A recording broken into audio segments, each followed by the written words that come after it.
All right, I have to admit, I have done some work off camera. What did I do? Oh, I found out that there were some bearings missing in the axle, here and here, and then there was a bearing missing in the knuckle over here. Apparently they didn't install that at the factory, so I went ahead and I had bearings sitting around, and so I went ahead and installed those, got that straightened out. But before, these knuckles would rock back and forth like this, back and forth, and now they don't do that at all. Same over here. They're good and solid now.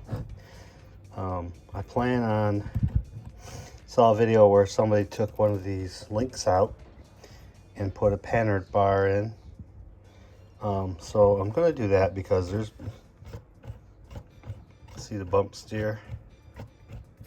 It's a good amount of bump steer. And on that same subject, I noticed that I only had like this much suspension travel when I should have this much suspension travel. And what the problem was there's a cross member. Here's a cross member.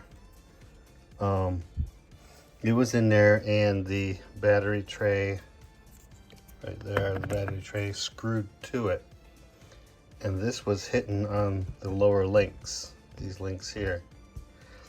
So therefore, it was only allowing it to travel so much. Trying to make a new cross member, which quite obviously this will lay against the battery box, so it'll be this much lower and shouldn't get in the way of my links, thus inhibiting my suspension travel. The other thing I did was, off camera, was in the last video I put the body together and couldn't stop there. After filming, I came back out and well, not really filming, after video recording, I came back out and I wanted to get the ride height right. I was trying to figure out how the body mounts went on. So I did that. I installed the body mounts, which you can see them right there. These are the front body mounts. They slide behind these two screws like that, and then you tighten them up. And the back body mounts are very similar. They're right here, and they slide behind these screws that are on the frame. So you got a little the front body mounts kind of locate the rear axle in the center of the wheel well, and the front is already located. Excuse my ums, but it's located, and then the front also keeps the rear from sliding back and forth, and that's how you adjust your ride height on the body. So I think right about there looks right. The pan comes to pan. I don't know if you can see, this light sucks. The pan is right there at the tip of my finger, and it's flush with the body rocker panel. So that's the ride height right there. The tires that I have on wheels right now are on my Gen 8, so I can't really show how they fit in there. But still waiting on stuff from Amazon to come in, wheel weights, because I want to weight all my wheels the same. And these ones here are actually steel wheels. These ones here are actually steel wheels, so they're heavy. And that's about it. All right, back on the Jeep. Today I've got some bits and bobs in. I got some springs, different weight springs for the shocks. And I've got some self-adhesive wheel weights in. I'm gonna weigh, these are just plastic. The rings are metal and everything else, but these wheels are steel and they have a good weight to them. Let me see what they weigh here. Let's go ounces. So this one is 6 ounces, almost 7 ounces. This tire, plus the rings that go with it, plus the wheel, it's 4. So what I plan on doing is, and the reason I'm doing this is for handling, for crawling over rocks and obstacles.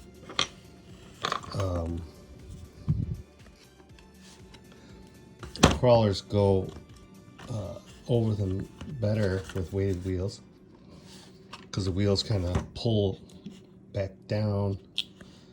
They also help with rollover. They keep the center of gravity kind of low, so it helps to keep it from, hopefully, from rolling over too much. These wheel weights are in, I think they're ½ ounce increments. So if I put 4 of those on there, that's going to very closely equal this wheel here.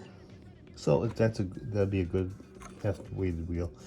Plus I still got to put the 12 screws in there to hold everything all together. So I think that'll work pretty good. So I'm gonna go ahead and do that. I'm also gonna do the springs. I want to find a softer spring because the springs that are on this are quite stiff.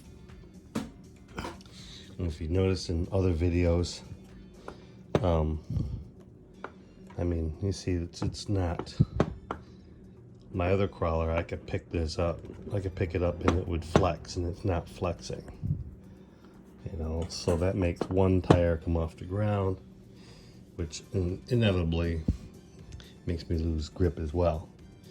So get the wheels done, then I've got a piece of wood here I'm gonna drive it up on to show the flex before I change the springs.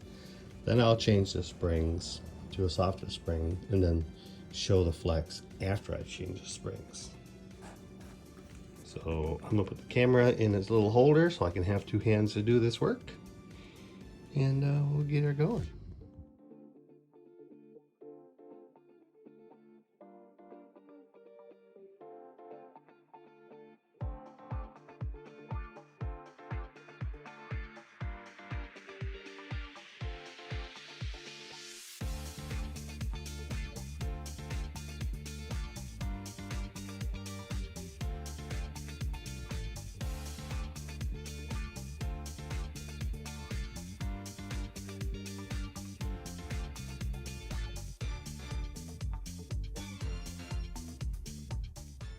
Alright, so let's see. I got these springs. They come in different colors. I got them from Injora. And they all come in a package. So, not sure which springs are the lightest, but I'll start with the black one. I'll need a knife. Excuse me.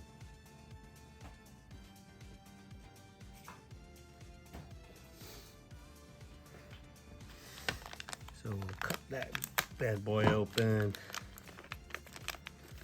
pull it out. I mean, they seem pretty lightweight. Let me cut one of each of these open, actually. Oh yeah, the black ones are way lighter than the red ones. Let's see about the white ones.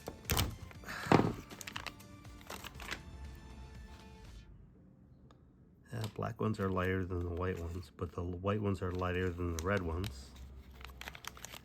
Set those to the side.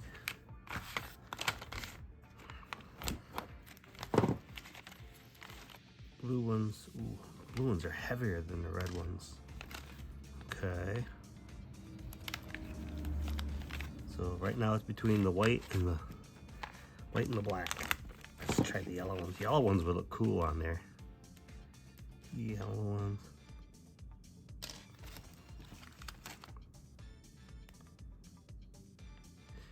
Okay, yellow ones are stiffer than the red one, or the white ones, but not as stiff as the red ones. So I think one of these three are the ones I'm going to use. But I'm going to take these silver ones off and see how heavy these are in comparison to the other ones. I'm going to do it all under time lapse.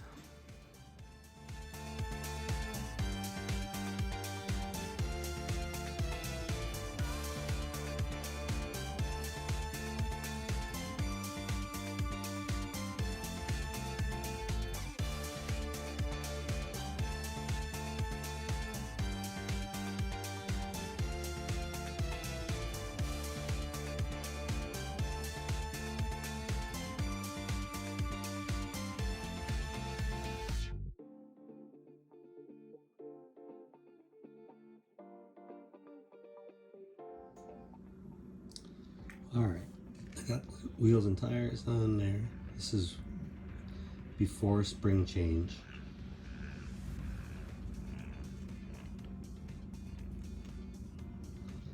So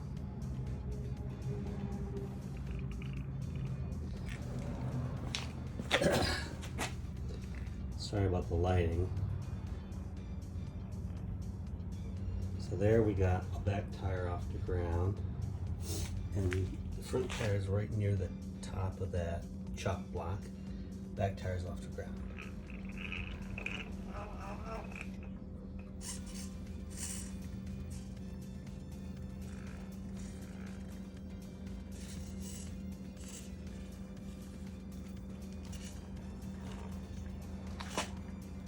Here, halfway up, we got a front tire off the ground.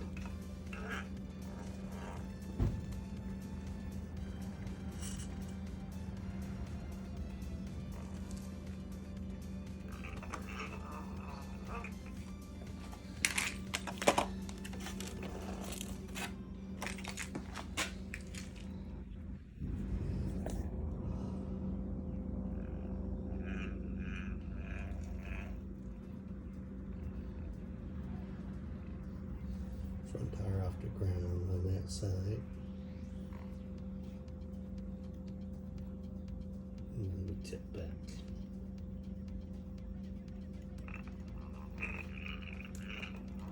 So let's see if we can improve that with springs. Alright, let's see how this goes now.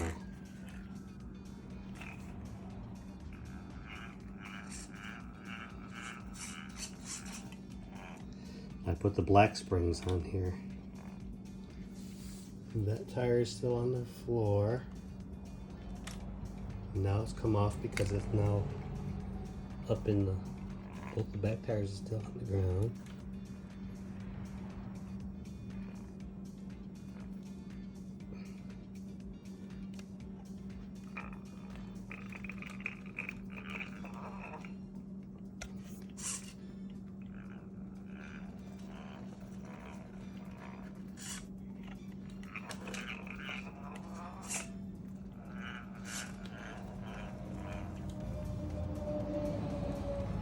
Seems to have quite a bit more flex.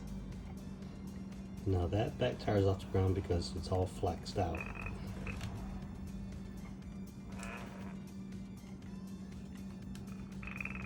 Softer springs give me more flex.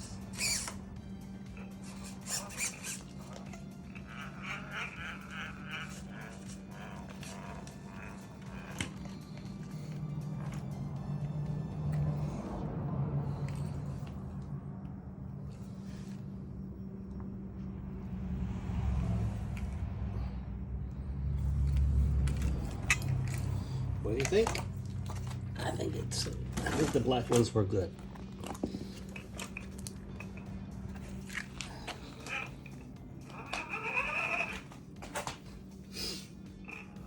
Sitting a little high in the back. I gotta adjust the body. That's what I just kind of slapped the body on real quick just for this demonstration purposes.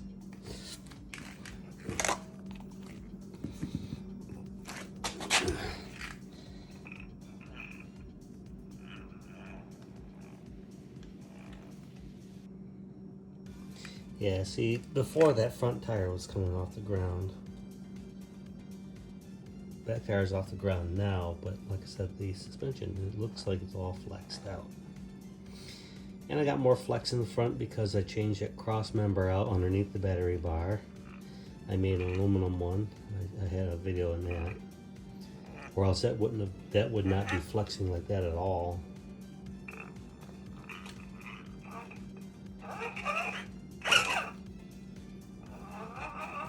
Papa Willie?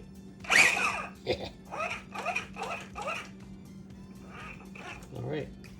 Cool beans. Now for comparison, see how the Gen 8 does climbing this.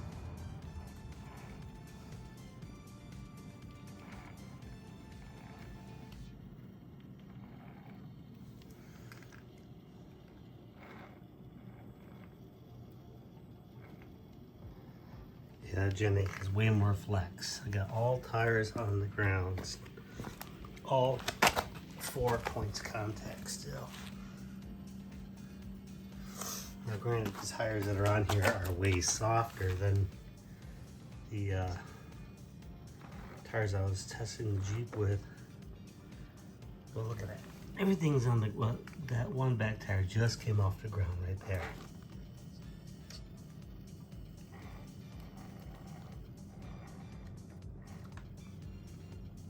Right there, we're all on the ground. So I still got to do a little bit more work on that Jeep too.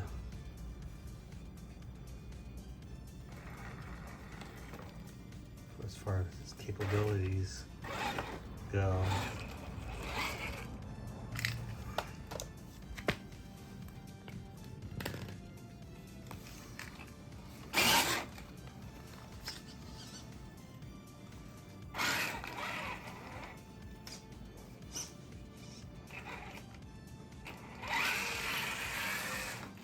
The tires that are on this are way softer than I really even want them to be. I'm gonna probably trade out the foams in these tires.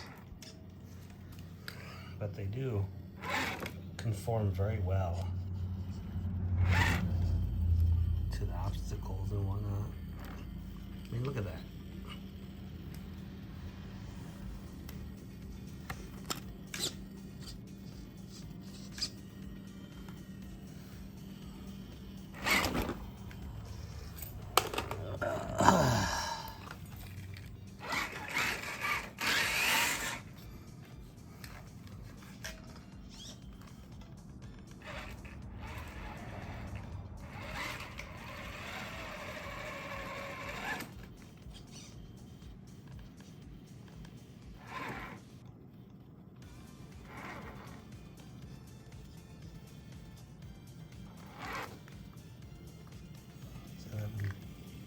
They're climbing over that route.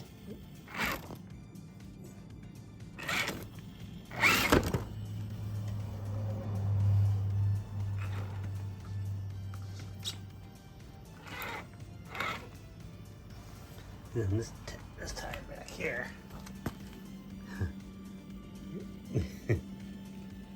Maybe some dual stage foams.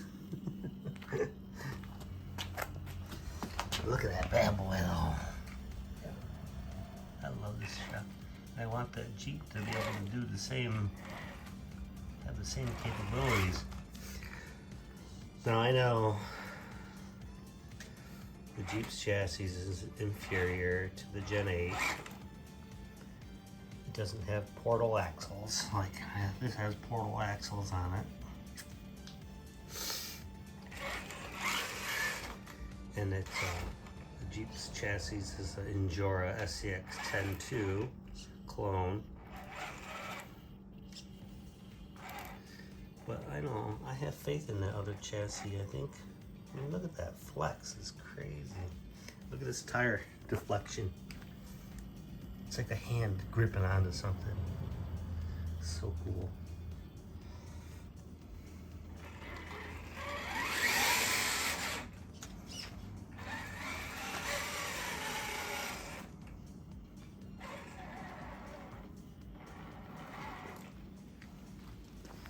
Jeff Goldblum is very composed driving this Jeep, or International Scout, looking for those Sasquatches.